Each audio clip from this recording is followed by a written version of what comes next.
Trump administration imposing a new, or they want to impose, they're proposing a 20% tariff on lumber, wood, coming into America from Canada. And look who's here.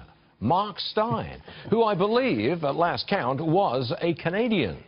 So Right. what do you make of this trade war that you started?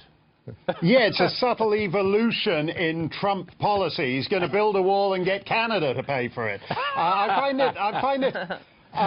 find it a little interesting. In a sense, this is valid. I live in a town that's 95% forested in New Hampshire, and I'd like it if there were fewer trees.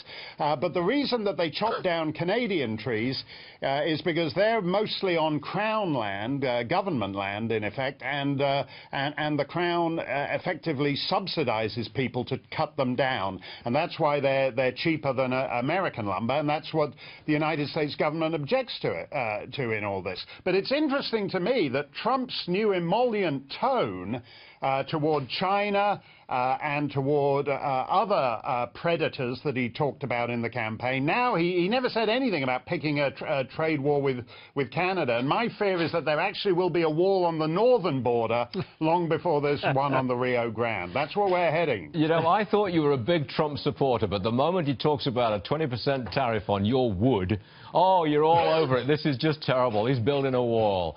No. Hey, Stuart, lumber prices are already at their highest since the beginning of the century in the United States. So making all this fabulous, cheap Canadian wood, as Scott would say, Canadian pine is the Amazon.com of lumber. There's something you don't know.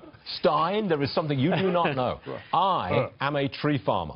I grow hardwood timber in upstate New York. Right. You are competing with me, and I'm going to keep you out. But Steyn, stay there. And you've got a fair point on. You've got a fair point to that. You're the Buick, and Canada is the Toyota.